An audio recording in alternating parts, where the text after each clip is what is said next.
أعوذ بالله من الشيطان الرجيم. بسم الله الرحمن الرحيم. الحمد لله الذي أنزل على عبده الكتاب ولم يجعل له عوجا.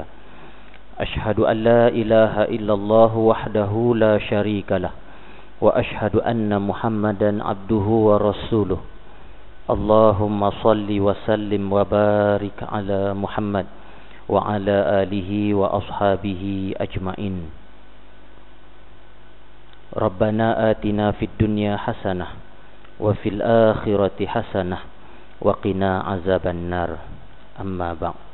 Yang dimuliakan, yang berbahagia Tuan Imam, seluruh ahli jawatan kuasa masjid, tuan-tuan guru, para alim ulama, berbahagia penghulu mukim, ustaz-ustaz, ustazah-ustazah, tuan-tuan haji, puan-puan hajah, muslimin dan juga muslimat, tuan-tuan dan puan-puan, mudah-mudahan dirahmati Allah Subhanahu wa taala. Kita bersyukur kehadrat Allah di atas limpah kurnia, taufik dan hidayah Allah Subhanahu wa taala. Kita bertemu di rumah Allah pada malam ini dalam suasana yang mungkin cuaca agak panas beberapa hari, beberapa minggu kebelakangan ini. Walaupun panas, ada di kalangan kita yang Allah Ta'ala uji, yang terdapat krisis bekalan air, contoh. Dan dalam masa yang sama, ada juga di kalangan kita yang berseronok dan bergembira. Sebab apa? Baru dapat BRIM. Seronok dapat BRIM. BRIM 3.0. Nak dapat BRIM tu pun ada orang seronok sangat-sangat. Padahal tak banyak mana pun, 600.5. Campur dengan insurans 700. Yang dapat kat tangan 600.5. Ada orang sampai berduyun-duyun, meriuk macam ulat tu nak ambil BRIM. Tak apalah, hak dia. Tapi kalau 600.5 bahagi dengan 365 hari dalam tempoh setahun tu, sehari jatuh RM1 berapa kopang je. Tu pun orang bersungguh, usaha. Sebab apa? Nak dapat hak sehari tu RM1 lebih. Allah Subhanahu wa taala bagi kita nikmat dan rezeki banyak tak terhingga. Sehari-sehari kalau kita fikir nikmat yang Allah Ta'ala bagi, nilai dia bukan RM1, bukan RM2, bukan RM10 nikmat. Nikmat sehat yang Allah Ta'ala bagi ni bukan nilai RM10, RM5, tuan-tuan. Tapi ada orang walaupun begitu, mereka lupa Allah Subhanahu Wa Ta'ala. Tak patut. Tak patut sangat-sangat. Jadi kita sambung pengajian kita. Kita sehat, Allah Ta'ala bagi kekuatan, sehat tubuh badan. Ambillah masa untuk kita sama-sama mendalami ilmu Allah Subhanahu wa taala, bersyukur di atas nikmat kurniaan Allah, tambah amal soleh ketika masih hidup ini. Malam ni kita masuk dalam muka surat yang ke-10. Muka surat ke-10 baris yang keempat daripada atas dalam kitab Muhimmah fi Ilmil Hadis. Berkata pengarang rahimahullah, ketahui olehmu bahawa sesungguhnya hukum segala perempuan yang bantahan, yakni yang tiada ikut ajaran suami dan taat itu, iaitu setengah daripada dosa yang besar, lagi akan dimurkai oleh Allah Subhanahu wa taala. Sebelum ni kita dah baca beberapa perkara berkaitan dengan perkara-perkara ataupun sebab-sebab manusia dilaknat oleh Allah dan juga dilaknat oleh malaikat. Dan kemudian malam ni disambung lagi berkaitan dengan perkara yang menyebabkan satu orang perempuan itu dimurkai oleh Allah Subhanahu wa taala. Apa dia? Dalam kitab ni musannif bagi tahu bahawa bagi mereka yang berbantahan, tak nak ikut perintah suami itu, maka sebahagian daripada dosa yang besar dan dimurkai oleh Allah Subhanahu wa taala. Dan sebab itulah yang memasukkannya ke dalam neraka. Sebab derhaka suami itu menyebabkan perempuan ataupun isteri berdosa dan masuk dalam neraka. Bukan sekadar dosa biasa-biasa, bahkan derhaka suami ini merupakan dosa besar. Sebahagian ataupun di antara dosa-dosa besar. Dosa besar ni banyak, tuan-tuan. Dosa-dosa besar ni banyak. Al-Imam Al-Zahabi rahimahullah, dia tulis satu kitab yang namanya Kabair. Al-Kabair ini menceritakan tentang dosa-dosa besar. Ada ulama sebut antara dosa besar ni sampai 70. Ada yang kata lebih daripada 70. Dan Imam Az-Zahabi dalam kitabnya Al-Kabair itu menggariskan dan menghuraikan satu persatu dosa-dosa besar. Antaranya sebagaimana yang disebut oleh Rasulullah sallallahu alaihi wasallam dalam satu hadis baginda. Nabi kata apa? Ijtanibu sab'al mubiqat. Jauhkanlah kamu daripada 7 perkara yang akan membinasakan. Nabi kata jangan buat 7 benda ni, yang kalau buat 7 benda ni dia akan membinasakan kamu. Dan disebut sebagai dosa-dosa besar yang Nabi bagi tahu ini. Yang pertama asyirka billah ataupun asyirku billah, was-sihr, wa qatlan nafsi allati harramallahu illa bilhaq, wa aklar riba, wa akla malil yatim, wa tawalla yawmaz zahfi, wa qazafal muhsanatil ghafilatil mu'minat. Hadis riwayat Syaikhan Bukhari dan Muslim. Nabi kata jauhkanlah kamu daripada melakukan perkara yang membinasakan. 7 dosa besar. Nabi kata pertama sekali syirik kepada Allah. Syirik dosa besar. Yang kedua sihir. Dengan sebab sihir, orang yang mengamalkan sihir maka berdosa besar.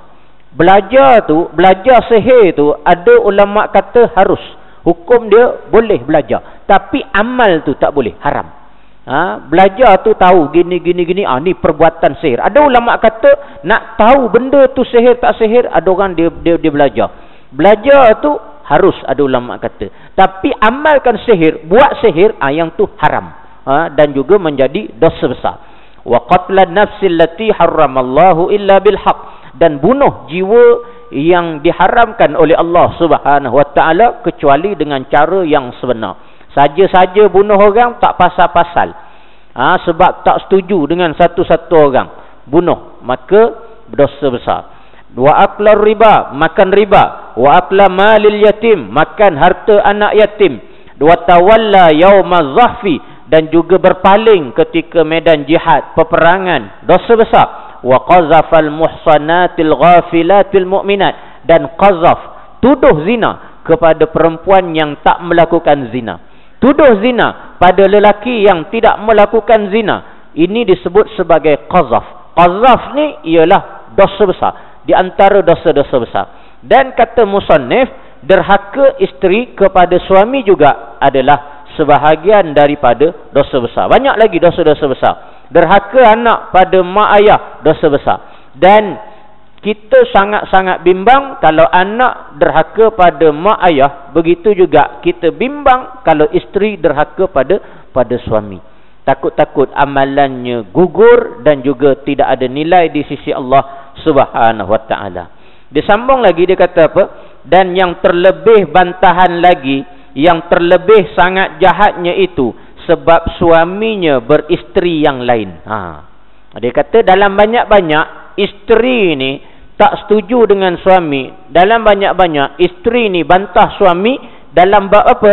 Dalam bab tak setuju suaminya beristeri yang lain. Bab poligami ni. Bab poligami. Orang lelaki senyum, seronok je. Orang perempuan dengar menyampah aku. Poligami juga, tuan-tuan. Tapi kena ingat bahawa bukan sekadar untuk kita tahu sebaliknya, bukan sekadar nak kahwin 2, nak kahwin lebih, tak. Tapi nak ajar kepada kita yang nak berpoligami, suami walaupun senyum, orang lelaki dalam masjid ni walaupun senyum, cuba angkat tangan siapa yang tak setuju poligami, nak tengok. Cuba angkat tangan siapa yang tak setuju. Semua tak angkat tangan, semua setuju ni. Cuma berani dengan tak berani je. walaupun setuju, walaupun senyum, walaupun seronok, tapi sebenarnya nak berpoligami ni dia ada satu tanggungjawab yang sangat besar. Bukan sahaja isteri bertambah, bahkan tanggungjawab dan amanah kepimpinan itu akan bertambah. Dan orang perempuan, walaupun dia tak berapa nak setuju, dia tak suka suami dia kahwin lain, suami dia berpoligami, tapi kalau dia redha, insya-Allah Allah Ta'ala akan bagi kepada dia payung mas. Bukan sekadar payung mas, ganjaran dia besar di sisi Allah Subhanahu Wa Ta'ala. Dan orang lelaki bila nak berpoligami, kena tahu akan tanggungjawab. Dia boleh pikul ataupun tidak akan tanggungjawab yang dipertanggungjawabkan ke atas dia. Tengok kemampuan lah tuan-tuan. Kita ni mampu setara mana. Kadang-kadang bini seorang pun dah tunggang langgang, huru-hara keluarga, ada hati nak kahwin 4. Sembang bukan main, tengah minum, propram, nikah 4 saja. Tapi dari sudut kemampuan, kita kalau mampu pakai Honda EX5, cukuplah EX5. Mentang-mentanglah kita ni nak exchange pakai Honda juga. Kita mampu Honda EX5, tiba-tiba duk ranggah pergi ambil Honda Accord tu. Honda Accord tu bukan kemampuan kita. Nama sama-sama Honda, tapi EX5 lain, Accord lain. Tengok kemampuan lah juga. Tapi kalau mampu untuk ambil Accord, tafadhal, silakan. Sebab apa? Sebab Islam tak larang. Tapi orang perempuan dia tak boleh. Sebab apa? Benda lain boleh kongsi. Kongsi kereta boleh, kongsi tapawai boleh, kongsi kain baju pun mungkin boleh, pinggan mangkuk boleh kongsi. Tapi suami, no. Suami I punya. I no kongsi-kongsi. Dia tak boleh. Jadi perempuan yang redha, yang sanggup bermadu, maka dijanjikan ganjaran yang pahala oleh Allah Subhanahu Wa Ta'ala. Dan kajian dibuat tuan-tuan, kajian dibuat di Kelantan saja. Kalaulah semua orang lelaki di Kelantan tu nikah 4 belaka, semua orang lelaki di Kelantan tu nikah 4 belaka, nescaya masih lagi ada orang perempuan yang tak bersuami. Nak bayangkan ramainya orang perempuan. Jadi poligami ni untuk apa? Nak tolong dan bantu juga orang perempuan. Semua ni kahwin 4 belaka, masih ada balance lagi. Masih lagi ada balance orang perempuan yang tak berkahwin. Jadi dalam banyak-banyak, dalam kitab ni disebut oleh pengarang, dalam banyak-banyak perkara yang tak dipersetujui oleh isteri, ialah bila mana suaminya beristeri yang lain. Maka iaitulah dosa yang amat besar dan bala yang amat keras. Maka betapa tiada ada yang demikian itu, bahawa sungguhnya adalah marahnya itu seolah-olah pada barang yang disuruh Allah Ta'ala dan pada hukum yang didatangkan oleh Nabi SAW. Dia bukan kata isteri yang tak mengizinkan suami poligami itu dimurkai oleh Allah. Bukan begitu. Sebenarnya dia nak cerita bahawa isteri ataupun perempuan yang tolak hukum poligami, yang tu yang dimurkai oleh Allah Subhanahu Wa Ta'ala. Aku tak kira poligami ni ngarut semua. Ni kerja nak menguntungkan orang lelaki je. Walaupun hukum ni hukum Islam, tapi aku tetap nak menentang dan tak boleh terima. Ini bukan konsep keadilan. Yang ni yang dimarah, yang dimurkai oleh Allah Subhanahu Wa Ta'ala. Soal isteri tak nak sign, tuan-tuan bawa borang bagi pada bini, suruh sign, dia tak nak sign, itu soal lain, itu cerita lain. Itu dia tak setuju, itu hak dia, dia tak setuju. Tapi yang Allah Ta'ala murka yang disebut dalam kitab ni ialah yang menentang hukum Allah, yang tolak hukum Allah Subhanahu Wa Ta'ala. Sebab apa? Sebab perkara itu ialah barang yang disuruh oleh Allah Ta'ala pada hukum yang didatangkan oleh Nabi SAW. Kita ni, ada orang kata kita ni nikah seorang ni okey. Nak naik daripada seorang, nak naik yang nombor 2 ni payah sikit, sebab dia melompat sikit. Siapa-siapa yang dah nikah 2, nak nikah 3, nikah 4, okey, mudah. Tuan-tuan, bila dah lepas nikah seorang biasa. Kemudian nak tambah seorang lagi ni dia naik sikit. Jari kita ni dia naik sikit. Kalau dah ada 2 bini, nak tambah bini nombor 3, nombor 4, insya-Allah mudah. Sebab dia menurun pula. Ada orang katalah betul ke tidak, wallahu alam. Tak percaya tuan-tuan try dulu. Try, kalau berjaya insya-Allah boleh nombor 3, nombor 4 tu okey, on je. Tapi daripada nombor 1 nak pergi nombor 2 tu dia payah sikit. Banyak sikit halangan dia. Ada orang katalah. Jadi dia kata apa? Bahawa Allah Subhanahu Wa Taala suruh akan poligami ini, dan juga Nabi sendiri ada bagi tahu, maka tiadalah ada yang terlebih jahat daripada perempuan yang demikian itu, kerana menyuruh oleh Allah Subhanahu Wa Taala akan bernikah dengan firman-Nya, fankihu ma taba lakum minan nisa'i masna wa thulatha wa ruba'. Maka bernikah oleh kamu akan barang yang baik pada kamu daripada segala perempuan, 2 atau 3 atau 4. Banyak orang baca ayat ni sampai situ je, nikahlah 2, 3, 4. Ayat lepas tu Allah Ta'ala sebut apa? Wa in khiftum alla ta'dilu, dan kalau kamu bimbang, kamu takut tak boleh nak berlaku adil, fawahidah, maka cukup 1. Ada orang lelaki dia ambil hujah ni, Allah suruh bagi, Allah bagi kahwin 2, 3, 4. Tapi dia tak sambung ayat lepas tu. Ayat lepas tu Allah Ta'ala kata, dan kalau kamu bimbang, kamu yakini kamu tak boleh nak berlaku adil, maka cukup 1. 1 ni pun berat amanah tanggungjawab yang dipikul oleh suami, tertanggung atas suami. Sebelum kahwin, sebagaimana kita bincang dulu, perempuan ni bawah tanggungan wali dia, tapi lepas dia berkahwin, dia berpindah tanggungjawab itu kepada suami.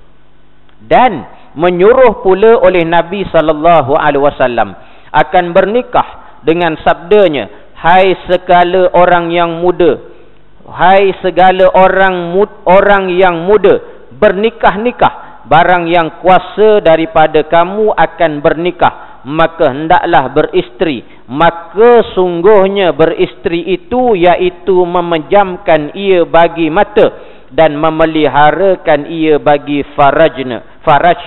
Dan barang siapa tiada kuasa, maka lazimkanlah atasnya dengan puasa, maka bahawa sungguhnya puasa itu melemahkan ia akan syahwat.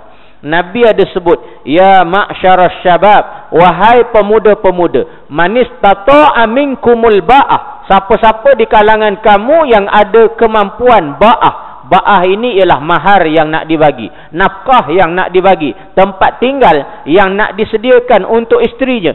Siapa yang ada kemampuan ini, nak bagi nafkah boleh, bagi tempat tinggal boleh, ada mahar untuk berkahwin, falyatazawwaj, maka hendaklah kamu bernikah. Hendaklah kamu bernikah. Sebab tu hukum nikah pun dia terbahagi kepada beberapa hukum. Semua hukum-hukum tu ada yang harus, ada yang sunat, ada yang makruh, ada haram nikah. Bergantung kepada ba'ah yang disebut oleh Rasulullah sallallahu alaihi wasallam. Kalau dia ni semua cukup lengkap ada, maka sunat bagi dia bernikah, sebab nikah itu adalah sunnah Nabi sallallahu alaihi wasallam.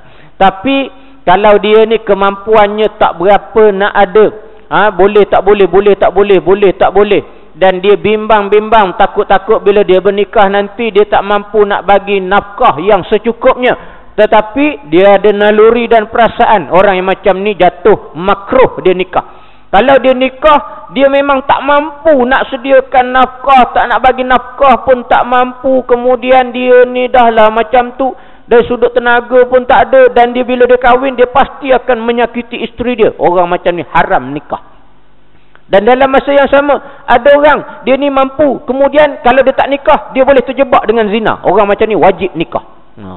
Haram pada dia kalau tak nikah. Sebab apa? Dia mampu. Kalau dia tak nikah, dia melakukan zina, melakukan perkara yang diharamkan oleh Allah Ta'ala. Dia ni wajib nikah. Kena cari cepat-cepat. Carilah cepat-cepat. Dan nak cari ni, carilah suami yang soleh-soleh, yang baik-baik. Di antara suami yang soleh, suami yang baik-baik ni ialah suami yang rajin datang masjid. Jadi kalau ada siapa-siapa tu, carilah ni calon-calon suami ni, untuk siapa-siapa yang nak. Jadi semuanya raja-raja ni yang soleh-soleh ni, yang disebut oleh beberapa tok guru. Jadi disebut Nabi bagi tahu manistata'a minkumul ba'ah. Siapa-siapa yang mampu untuk menikah, maka bernikahlah. Fa innahu, sesungguhnya nikah itu dia akan menjaga penglihatan. Sebelum nikah mata macam magnet, tapi lepas menikah dia akan menjaga penglihatan dan juga menjaga faraj, menjaga kemaluan. Dan siapa-siapa yang tak mampu menikah, Nabi kata apa? Maka hendaklah dia berpuasa. Fa innahu lahu wija. Kerana puasa tu kata Nabi, dia akan mengawal nafsu seseorang. Bila kita lapar, maka dia akan mengawal nafsu seseorang. Orang ni dia akan jadi terangsang dengan sebab makanan dan juga minuman. Kalau dia makan benda-benda yang membolehkan syahwat dia naik, dia melalui makanan tu. Sebab makan sekian, Banjar kata kajung, tahu kajung? Kajung. Sebab makan benda-benda ni menyebabkan berlaku begini. Jadi kena puasa, kena tahan benda-benda yang seumpama itu. Nabi ajar. Dan memang dalam syariat pun sebab tu tak boleh makan daging banyak-banyak. Dalam seminggu sekali okey. Kalau makan daging banyak tiap hari, dia akan merangsang organ dalaman, dia akan merangsang dia akan payah nak sebutlah, tuan-tuan pun faham sudahlah. Jadi dia akan mempengaruhi sel-sel yang dikeluarkan oleh tubuh manusia itu sendiri.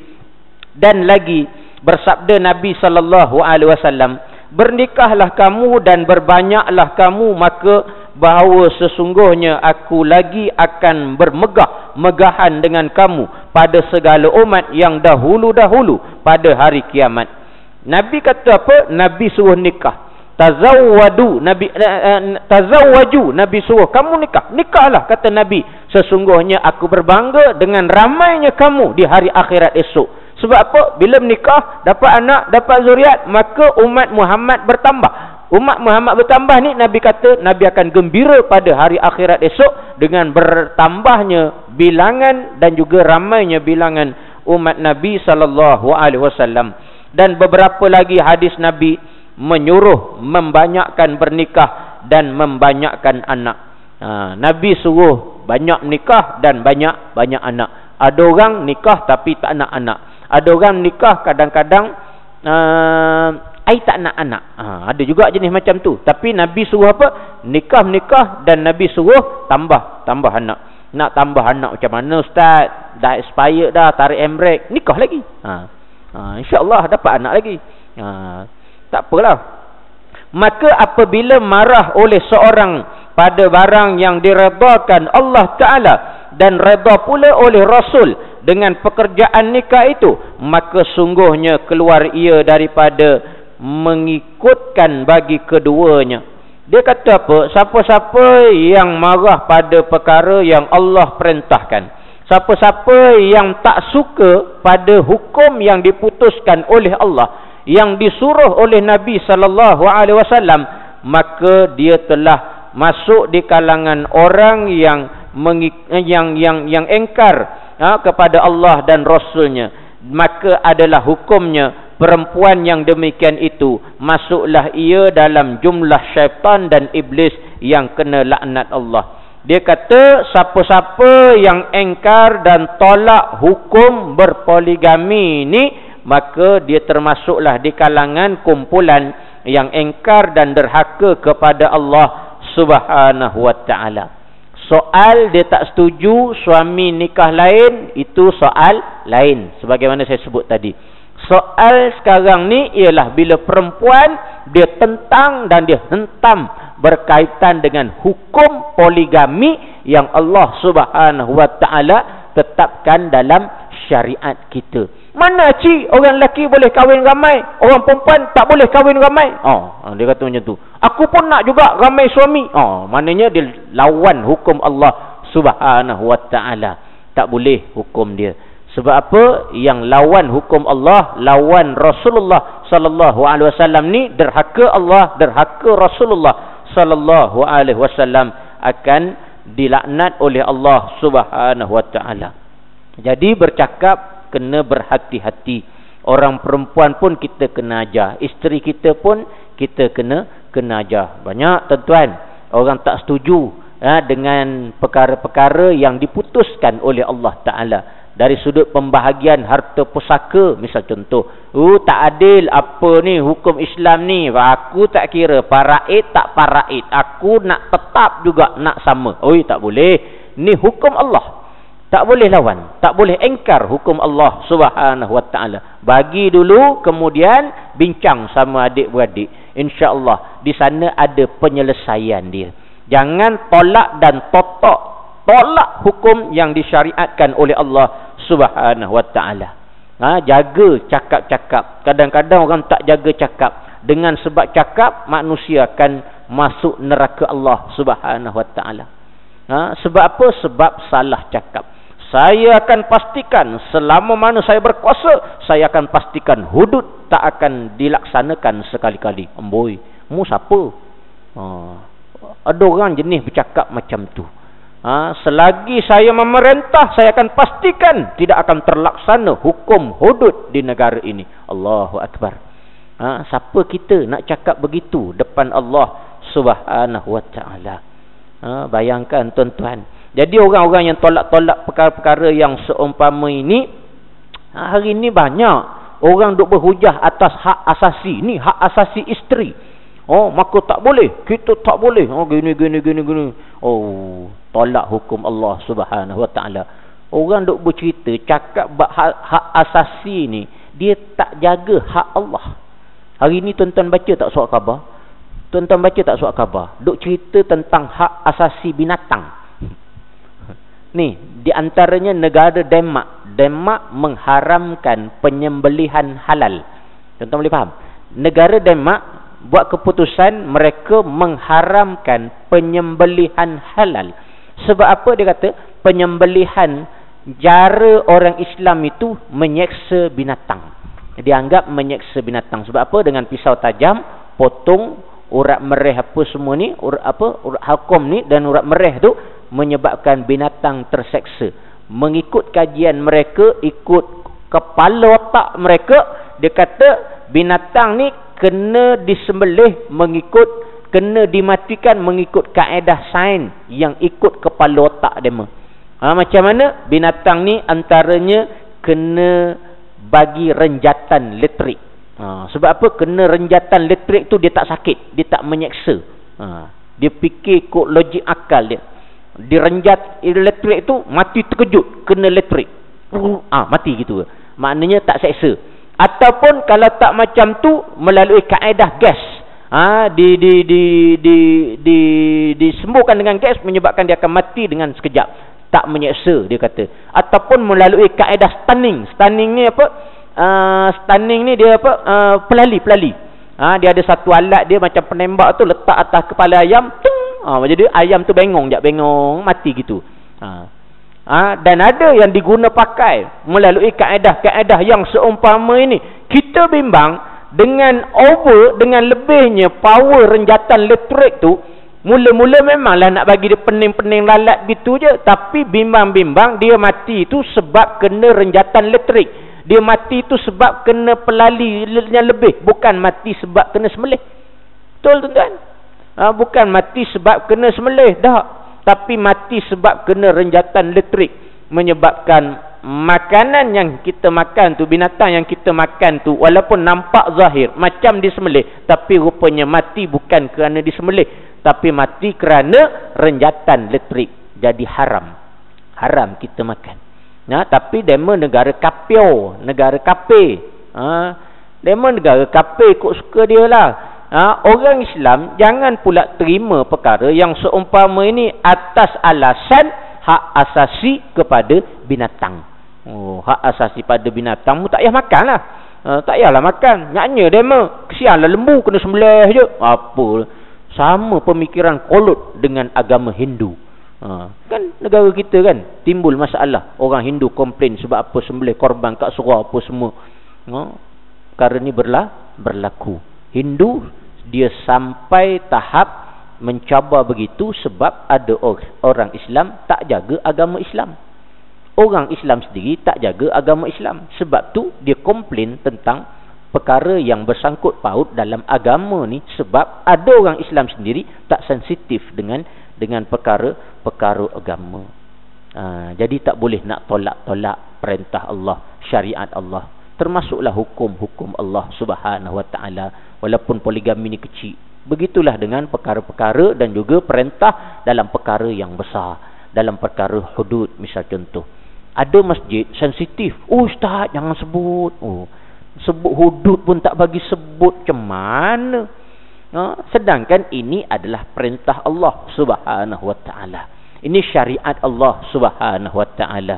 Bila menentang perkara yang diputuskan oleh Allah, maka lawan Allah, engkar Allah Subhanahu Wa Taala. Ada pula yang berhujah. Zaman Nabi pun tak jatuhkan hukum bunuh pada orang yang murtad. Disandarkan pula pada sahabat. Zaman Umar pun tak laksanakan hudud pada orang yang mencuri, tak dipotong tangan. Bila disandarkan sesuatu perkara pada Rasulullah, pada sahabat, ni satu benda yang sangat besar. Memang dalam sejarah pernah berlaku ada orang murtad dan Nabi tidak jatuhkan hukuman bunuh pada dia. Sebab apa? Murtad itu berlaku di Yaman. Nabi memerintah di mana? Di Madinah. Yang murtad tu pergi ke Yaman, duduk di Yaman. Macam mana pemerintahan yang ada di Madinah nak jatuhkan hukuman pada orang yang duduk di negara lain, di Yaman? Contoh, kita memerintah di Malaysia, maka laksanakanlah di Malaysia. Takkanlah kita nak laksanakan hukuman pada orang yang murtad di Uganda. Cerdiklah sikit. No, hak murtad tu kat Uganda, dekat Uganda tu kerajaan Uganda lah kena laksanakan hukuman dan undang-undang itu. Ni kita sekarang ni kat Malaysia, kita duk bincang dalam konteks Malaysia. Kena cerdiklah sikit. Nabi ada orang murtad di Yaman, sebab tu tak dijatuhkan hukuman, sebab Nabi memerintah ketika itu di Madinah, dan Yaman di luar bidang kuasa kerajaan Islam di Madinah. Kena cerdiklah sikit. Disandarkan pula Saidina Umar tak jatuhkan hukum potong tangan pada orang yang mencuri. Betul, zaman Umar pernah berlaku kes kecurian, dibicarakan di mahkamah. Bukan Umar tak laksanakan hudud, cuma yang mencuri itu tidak dipotong tangan. Sebab apa tak dipotong tangan? Sebab syarat untuk dijalankan hudud itu tidak cukup. Tak cukup syarat. Kerana apa? Dia memang mencuri, tetapi dia adalah satu orang yang miskin. Ada riwayat yang sebut dia seorang hamba, dibayar gaji, dibayar upah hanya 3 keping roti sehari. Dia kerja lama. Dia dibicarakan dalam mahkamah. Kenapa kamu mencuri? Betul kamu mencuri? Betul, saya mencuri. Kenapa kamu mencuri? Sebab saya lapar. Kenapa kamu tak beli dengan harta kamu? Sebab saya dibayar gaji murah. Saya kerja lama, saya dibayar gaji murah. Dia balik, dia mempunyai tanggungan yang banyak. Anak isteri dia pun ada. Nak bagi makan pada anak isteri ni, sebab dah tak ada benda nak bagi makan, maka dia curi harta tuan dia, bawa balik bagi pada anak beranak dia. Dibicarakan dalam mahkamah, betul dia mencuri, tetapi tak boleh nak dijatuhkan hukum potong tangan. Kerana apa? Syaratnya tak cukup. Dia mencuri bukan kerana nak bermewah-mewah, nak bermegah-megah, tapi dia nak bagi pada anak isteri, sedangkan dia bekerja dan dibayar upah dengan gaji yang tak cukup, gaji yang sikit. Tapi jangan jadi alasan pula, oh boleh curilah, gaji aku tak cukup. Hari ni orang gaji berlambat-lambat pun ada yang mencuri, tuan-tuan. Tu curi hak rakyat, ambil apa semua tu, gaji hak cukup, hak berlambat-lambat tu duk kumpul reta tu. Dan tuan-tuan yang kalau gaji tak cukup pun janganlah mencuri pula.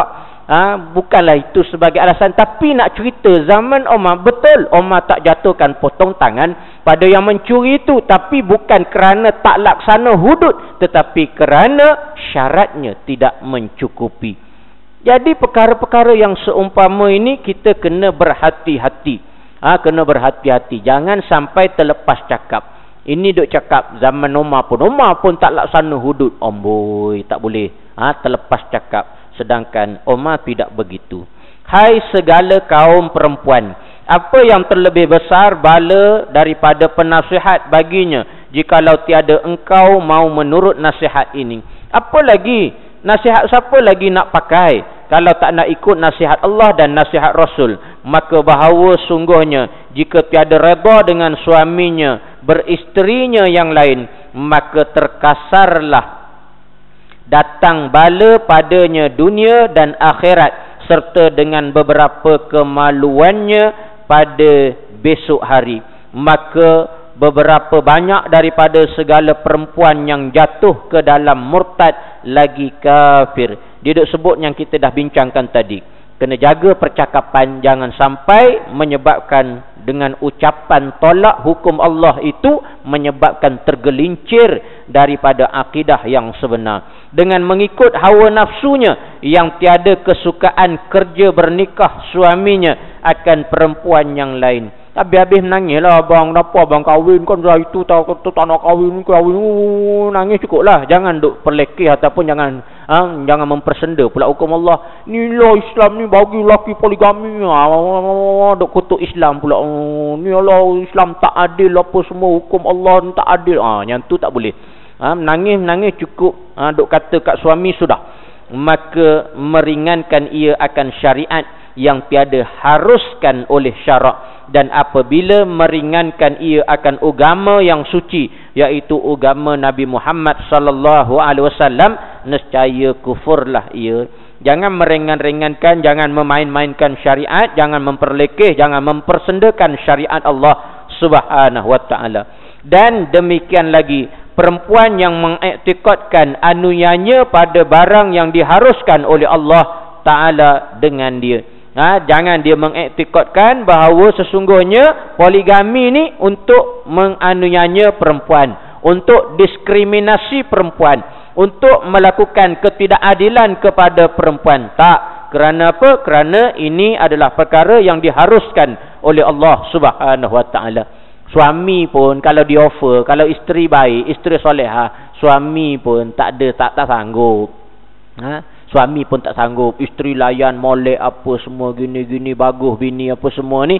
Suami pun tengok muka bini, tak sanggup aku poligami. Betul. Ni hak nikah seorang belaka ni semua sayang bini ni. Sebab sayang itulah tak nikah ramai ni. Sebab isteri baik-baik belaka. Orang kita ni pun kadang-kadang sembang je lebih. Sembang kedai kopi memanglah propra. Tapi kalau bini bagi kahwin pun tak kahwin. Takut ni. Muka-muka takut belaka ni. Bukan takut tapi meraihkan isteri. Hai segala kaum perempuan, mengapakah tiada engkau redha dengan nikah suamimu akan perempuan yang lain? Tiliklah olehmu hai segala perempuan. Yang ni nasihat lah. Nasihat daripada pengarang kitab ini, Syekh Abdullah Ibnu Abdul Rahim Fatani. Dia nasihat, dia bagi nasihat, dia kata, hai orang-orang perempuan, maka tiliklah olehmu akan kenapa kamu ni kadang-kadang tidak redha akan suamimu yang nikah perempuan yang lain. Dia nasihat apa lagi? Dia kata, betapa engkau beri tipu daya oleh syaitan hingga jatuhlah engkau ke dalam kufur dan azab yang mengekalkan ia dalam neraka Jahannam.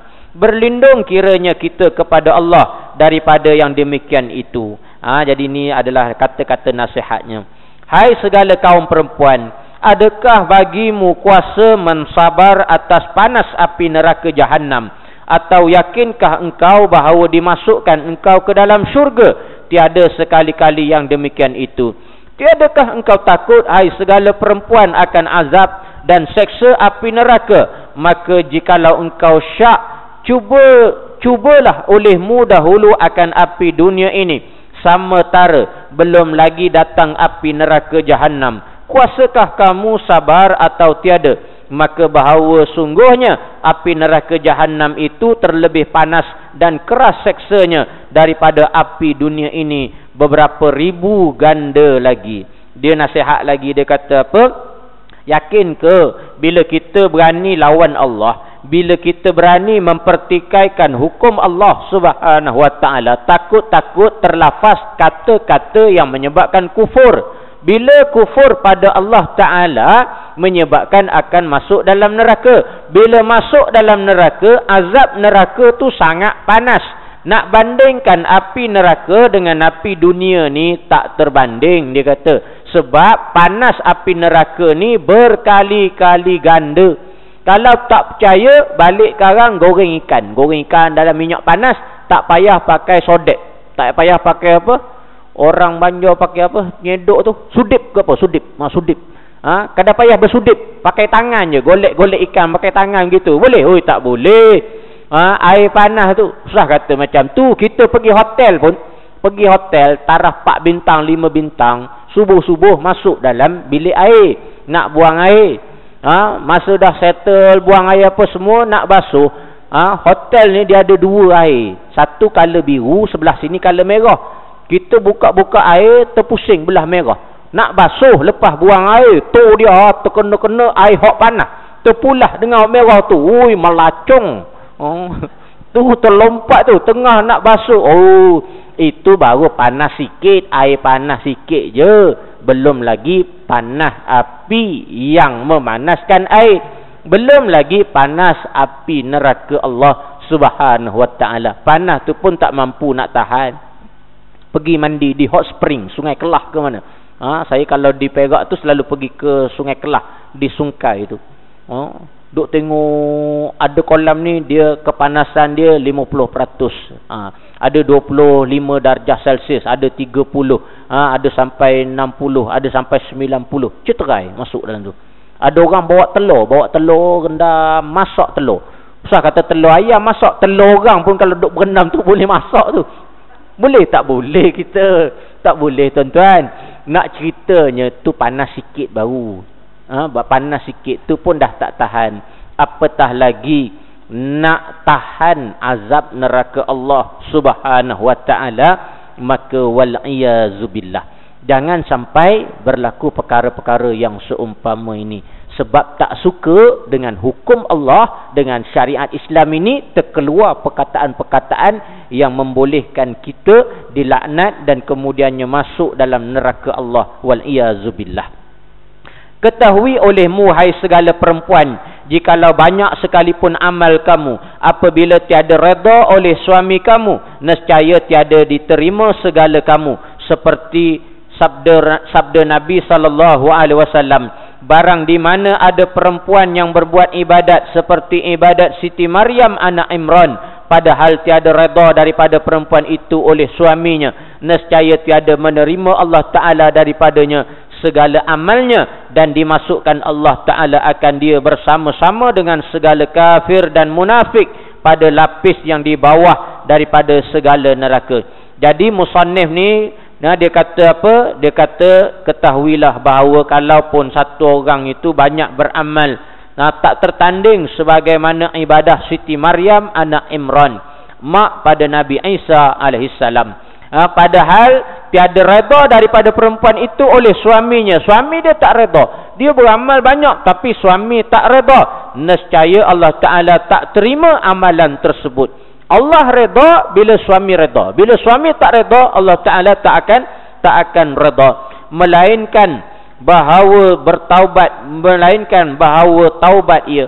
Jadi bila suami tak redha, dia kena bertaubat pada Allah Subhanahu wa ta'ala, minta redha suami, barulah Allah Subhanahu wa ta'ala akan redha. Maka selamatlah dia daripada menghuni neraka bersama dengan orang-orang yang munafik dan kafir di lapis yang di bawah pada neraka, kata musannif. Dan sabda Nabi SAW, barang di mana perempuan yang menilai ia kepada muka suaminya dengan muka yang masam. Mana-mana perempuan yang buat muncung, dia merajuk buat muncung ataupun marah pada suami dengan muka yang masam, nescaya disuratkan Allah Ta'ala dengan sebilang-bilang tiap-tiap bintang di langit kejahatan. Kata Syekh pengarang ini, nescaya Allah Ta'ala akan menuliskan dosa sebanyak bintang-bintang di langit yang banyak. Makna dianggap sebagai telah melakukan kejahatan-kejahatan, keburukan-keburukan yang banyak. Maka jika mati ia dahulu daripada redha suaminya, nescaya dimasukkan ia ke dalam neraka. Kata Syekh lagi, kalau dia mati dalam keadaan suaminya tetap tidak redha kepadanya, maka nerakalah tempatnya. Jadi sebelum tidur, suami maafkanlah suami isteri. Sebelum tidur suami maafkanlah isteri. Isteri pun maafkan suami. Saling bermaaf-maafan sebelum tidur. Walaupun kadang-kadang terbuku hati ni, tapi maafkanlah, tak apalah bini aku. Dia nak macam mana? Isteri pun maafkanlah suami aku. Dia malas tu memang kerja dia memang malas pun. Makan biar begitu je. Tak pernah nak kemas pun. Berhamburan nasi. Biasalah orang lelaki. Tak apalah, maafkanlah. Tu yang perangai dia. Jadi saling memaafkan ini insya-Allah dapatlah redha Allah Subhanahu wa taala. Dan lagi citra daripada Hasan Basri rahimahullahu taala bahawa sungguhnya sabda Nabi sallallahu alaihi wasallam, apabila lari seorang perempuan daripada rumah suaminya, nescaya tiada menerima Allah taala akan sembahyang hingga kembali ia kepada suaminya, dan ditaruhkan tangan itu kepada tangan suaminya, dan berkata ia kepada suaminya, perbuatlah olehmu dengan barang yang engkau kehendak serta dengan manis muka, dan jikalau tiada diperbuat sedemikian itu serta kuasanya, maka iaitu zalim, dan zalim itu haram dan dikutuki Allah Subhanahu wa taala daripada yang demikian itu. Kita sambung lepas ni, selepas azan.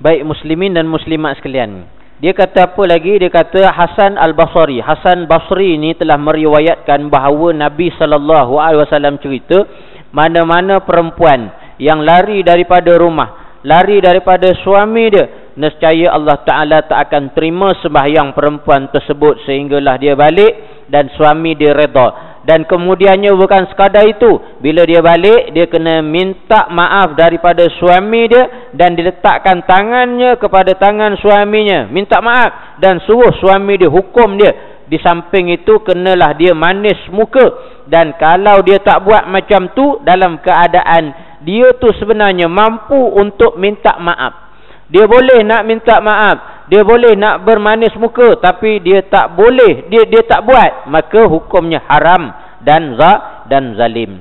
Dan lagi citra daripada Saidina Ali radhiyallahu anhu bahawa sungguhnya telah berkata ia, adalah aku duduk serta Nabi sallallahu alaihi wasallam pada suatu hari di dalam rumah Siti Khadijah radhiyallahu anha, mencitrakan akan kami oleh Nabi akan citra. Dia sebut cerita ni citra. Ni bukan bahasa kitab lama ni. Ali bagi tahu satu hari dia duduk dalam rumah Khadijah bersama dengan Rasulullah sallallahu alaihi wasallam. Nabi menceritakan akan cerita Bani Israel, iaitu citra umat yang Nabi dahulu-dahulu. Bani Israel ni siapa? Bani Israel ini ialah umat dahulu sebelum daripada Rasulullah sallallahu alaihi wasallam. Tengah duk cerita tu dia kata apa? Kemudian bersabda ia, kemudian Nabi pun bagi tahu. Lepas cerita satu bab tentang Bani Israel ni, Nabi pun duk cerita. Nabi kata apa? Tiada ada daripada perempuan yang berkata ia bagi suaminya, apa bagimu? Yakni dengan perkataan yang membawa kepada marah dan sakit hati, melainkan melaknatkan akan dia oleh Allah Ta'ala dan segala malaikat, dan putuskan oleh segala amalnya perempuan itu. Jadi Nabi pun bagi tahu, mana-mana perempuan yang berkata dengan sesuatu perkataan yang menyebabkan suami marah dan juga sakit hati, maka Allah Subhanahu wa taala laknat dan malaikat akan putuskan segala amal-amal kebajikan. Habis perkara-perkara baik, kebajikan-kebajikan yang dilakukan. Sebab apa? Sebab dia bermasam muka, dia marah pada suami dia. Suami nak seronok-seronok, tiba-tiba dia marah, menyebabkan suami kecil hati. Bila suami kecil hati dan terbuku perasaan marah, maka menyebabkan perempuan ini telah berdosa. Biasalah sekali-sekala kan. Sekali-sekala. Suami kadang-kadang pergi kursus, bila balik, suami balik kursus, isteri pun seronok. Abang balik. Dia kata abang balik. Isteri pula sekali-sekala dia pergi kursus juga. Lepas tu isteri balik, suami tunggu kat rumah. Bila isteri balik, suami pun kata, apam balik, apam balik, apam balik. Lala bini pun kata, apa apam-apam? Dia kata, apa apam. Suami duk tunggu lama dah. Bini duk kata, apa apam-apam? No apam-apam. Ngada-ngada. Jadi suami ni mula-mula seronok bini balik nak raikan, isteri balik, tiba-tiba isteri pula marah. Sebut perkataan menyebabkan suami terbuku hati, duk marah ni. Maka kata dalam kitab ini disebut, ahli cerita bahawa Nabi bagi tahu bila berlaku begitu menyebabkan isteri ini telah menyakiti suami dan putuslah segala amal kebajikannya. Hai sekalian perempuan, hendaklah engkau melepaskan daripada mengerjakan pekerjaan yang tiada diterima Allah Ta'ala segala amal kamu. Syekh nasihat lagi, dia kata apa? Janganlah buat perkara-perkara yang akan memutuskan amal kebajikan ini, supaya sejahteralah engkau daripada azab Allah Ta'ala yang tiada siapa mengetahui di dalam negeri akhirat. Dan demikian lagi citra daripada Rasulullah sallallahu alaihi wasallam. Nabi cerita apa lagi? Tiada daripada perempuan yang berkata ia dengan perkataan yang keji bagi suaminya, melainkan mengeluarkan Allah Ta'ala akan lidahnya pada hari kiamat daripada pihak belakangnya, kemudian digantung akan dia dengan lidahnya dan ditambatkan akan tangannya dan kakinya dengan rantai dan belenggu, kemudian maka diserukan atasnya pada padang mahsyar dengan serunya, inilah balasan bagi orang yang derhakakan suaminya. Kemudian menghela akan dia oleh segala malaikat zabaniyah ke dalam api neraka. Kemudian berkata pula, rasai olehmu akan seksa yang amat sangat dengan sebab engkau derhaka dan menyakiti akan suamimu di dalam dunia. Jadi ada lagi cerita bagi tahu bahawa mana-mana isteri yang menyakiti suami melalui perkataan, hari akhirat esok bentuk azabnya disebut mereka akan ditarik lidah mereka di belah belakang, kemudian akan digantung dan kemudian dibelenggu, ditambat tangan dan kaki, kemudian di atas padang mahsyar itu akan diseru dan dibagi tahu bahawa inilah dia balasan atas sifat derhaka kamu akan suami. Kemudian malaikat zabaniyah akan menyeksa di dalam neraka Allah Subhanahu wa taala, wal iazubillah. Malaikat zabaniyah inilah malaikat yang akan mengazab manusia di dalam neraka.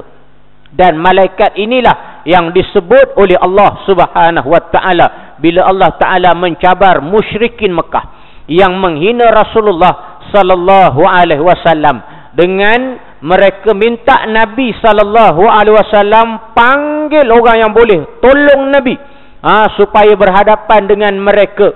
Lalu Allah Subhanahu wa taala cabar mereka. Allah Taala bagi tahu, kalau mu hebat sangat lawan Allah, mu panggil semua puak-puakmu, mu panggil semua ketua-ketua kamu, orang yang hebat, yang gagah di kalangan kamu, dan Allah Taala sebut sanad'uz zabaniyah, nescaya Allah Taala akan tugaskan malaikat zabaniyah esok-esok di hari akhirat dalam neraka. Malaikat zabaniyah inilah yang akan mengazab mereka. Falyad'u nadiyah. Dia nak panggillah sanad'u zabaniyah, kami akan panggil malaikat zabaniyah. Allah Taala cabar kepada orang-orang yang musyrik. Jadi dalam kitab ni disebut bahawa sesungguhnya kita akan berhadapan dengan ancaman yang sangat besar jika sekiranya isteri-isteri menganuinya ataupun isteri-isteri derhaka kepada suami. Tujuan dia apa? Tujuan dia supaya isteri-isteri taat suami, isteri-isteri baik pada suami, jaga kehormatan dan juga maruah suami, jaga kesejahteraan dan ketenteraman dalam rumah tangga, maka wujudlah satu keluarga yang sakinah dan masyarakat yang sejahtera. Tidaklah masyarakat yang tunggang langgang sebagaimana yang boleh kita tengok pada hari ini. Ada isteri samsing, bini-bini gangster. Bini-bini gangster yang jadi mangsa suami-suami je. Kesian. Sebab apa? Ada di kalangan mereka yang tak takut dengan amaran-amaran daripada Allah Subhanahu wa ta'ala. Disebutkan perkara-perkara dan cerita-cerita ni supaya isteri taat pada suami, berbaik pada suami, dan mudah-mudahan dapat redha Allah Subhanahu wa ta'ala. Jadi isteri kita pun kita kena nasihat, kena bagi tahu, kena tegur, kena bagi amaran, bagi ingatan. Dan akan datang insya-Allah dalam tajuk yang lain disebut apa? Ini satu tambih pada menyatakan kelebihan segala perempuan yang mengikut bagi suaminya. Tadi tentang amaran-amaran yang ni macam ni jangan buat. Akan datang dia akan bincangkan pula ni kelebihan-kelebihan, ganjaran-ganjaran bagi isteri-isteri yang taat, yang ikut perintah suami dan tak derhaka suami, besar ganjarannya di sisi Allah Subhanahu wa ta'ala. Dan inilah dia konsep peringatan Al-Quran. Dia ada basyir, dia ada nazir, dan dia ada tarhib dan dia ada targhib. Targhib supaya kita seronok, kita nak beramal, melakukan yang baik-baik, dan tarhib supaya kita tinggalkan perkara-perkara yang dilarang, yang dimurkai oleh Allah Subhanahu wa ta'ala. Kesimpulan dia, isteri-isteri taatlah pada suami, dan suami pun kena berbaiklah kepada isteri, dan bimbinglah dan pimpinlah ke jalan yang diredai oleh Allah Subhanahu wa ta'ala. Sekian dulu, wabillahi taufiq wal hidayah. Wassalamualaikum warahmatullahi wabarakatuh. A'udzu billahi minasyaitonir rajim. Bismillahirrahmanirrahim. Alhamdulillahi rabbil alamin, wassalatu wassalamu ala asyrafil anbiya'i wal mursalin wa ala alihi wa sahbihi ajma'in. Radina billahi rabba wa bil islami dina wa bi Muhammadin sallallahu alaihi wasallam nabiyyan wa rasula. Allahumma ij'alna minal ladzina yastami'una al-qaul fayattabi'una ahsanah. Rabbana atina fid dunya hasanah wa fil akhirati hasanatan wa qina azaban nar. Wa sallallahu ala Muhammad wa ala alihi wa sahbihi wa sallam. Walhamdulillahi rabbil alamin. Taqabbalallahu minkum.